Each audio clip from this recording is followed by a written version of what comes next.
പ്രവാസികൾ അവരുടെ വിദേശ ആസ്തികൾ വെളിപ്പെടുത്തിയില്ലെങ്കിൽ വളരെ കനത്ത പിഴ കൊടുക്കേണ്ടി വരും എന്നുള്ള ന്യൂസുകളൊക്കെ ഇപ്പോൾ മീഡിയസിൽ കാണുകയുണ്ടായി. എന്താണ് ഇതിന്റെ സത്യാവസ്ഥ? ഇൻകം ടാക്സ് റിട്ടേൺ ഫയൽ ചെയ്യുമ്പോൾ ഷെഡ്യൂൾ FA, അതായത് ഫോറിൻ അസറ്റ്സ് എന്നുള്ള ഒരു ഫോം സബ്മിറ്റ് ചെയ്യേണ്ടതായിട്ടുണ്ട്.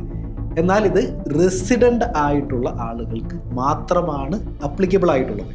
അതായത് പ്രവാസികളായിട്ടുള്ള, അതായത് നോൺ റെസിഡൻസ് ഇന്ത്യൻസ് ആരും തന്നെ ഇതുപോലെയുള്ള വിദേശ ആസ്തികളെ കുറിച്ചുള്ള അല്ലെങ്കിൽ അവരുടെ ബാങ്ക് അക്കൗണ്ടുകളുടെ വിവരങ്ങൾ, വിദേശ ആസ്തികളുടെ വിവരങ്ങൾ ഒന്നും തന്നെ വെളിപ്പെടുത്തേണ്ടതായിട്ടില്ല. ഇൻകം ടാക്സിന്റെ റിട്ടേൺ സബ്മിഷനുമായിട്ട് ബന്ധപ്പെട്ടിട്ടുള്ള ഇൻസ്ട്രക്ഷനിൽ വളരെ കൃത്യമായിട്ട് ഇത് പറയുന്നുണ്ട്. അതായത് റെസിഡന്റ് ആയിട്ടുള്ള ആളുകൾ മാത്രമാണ് ഇതുപോലെയുള്ള ഡീറ്റെയിൽസുകൾ schedule FA, schedule foreign assets fill ചെയ്യേണ്ടതായിട്ട് ആവശ്യമുള്ളൂ. നോൺ റെസിഡന്റ് ആയിട്ടുള്ള ആളുകൾ ഇതുപോലെയുള്ള ഫോമുകൾ ഫില്ല് ചെയ്യേണ്ട ആവശ്യമില്ല എന്ന് വളരെ വ്യക്തമായിട്ട് പറയുന്നുണ്ട്. ഇനി മറ്റ് ആക്ടുകളുടെ കാര്യം കൂടി നമുക്ക് നോക്കാം. ബ്ലാക്ക് മണി ആക്ട് ആവട്ടെ, അല്ലെങ്കിൽ ഫോറിൻ എക്സ്ചേഞ്ച് മാനേജ്മെന്റ് ആക്ട് ആവട്ടെ, അല്ലെങ്കിൽ RBIയുടെ മാസ്റ്റർ ഡയറക്ഷൻസ് ആവട്ടെ, ഇവിടെ ഒരു സ്ഥലത്തും നോൺ റെസിഡന്റ് ആയിട്ടുള്ള ഒരാൾ അദ്ദേഹത്തിന്റെ ഫോറിൻ അസറ്റ്സുകൾ അല്ലെങ്കിൽ ഫോറിൻ ഇൻകം ഡിസ്ക്ലോസ് ചെയ്യണം എന്ന് ഒരു സ്ഥലത്തും പറയുന്നില്ല. അപ്പോൾ പ്രവാസികളായിട്ടുള്ള നിങ്ങൾ വളരെ ധൈര്യമായിട്ട് ഇരിക്കുക. നിങ്ങളുടെ ഫോറിൻ അസറ്റ്സോ ഫോറിൻ ഇൻകോ ഒന്നും നിങ്ങൾ ഇൻകം ടാക്സ് റിട്ടേൺ ഫയൽ ചെയ്യുമ്പോൾ ഡിസ്ക്ലോസ് ചെയ്യേണ്ട യാതൊരു ആവശ്യവുമില്ല. അപ്പോൾ ഇതുപോലെ സത്യസന്ധമായിട്ടുള്ള ഫിനാൻസ് ആൻഡ് ടാക്സ് അപ്ഡേറ്റ്സിനായിട്ട് നമ്മുടെ ചാനൽ ഫോളോ ചെയ്യുക.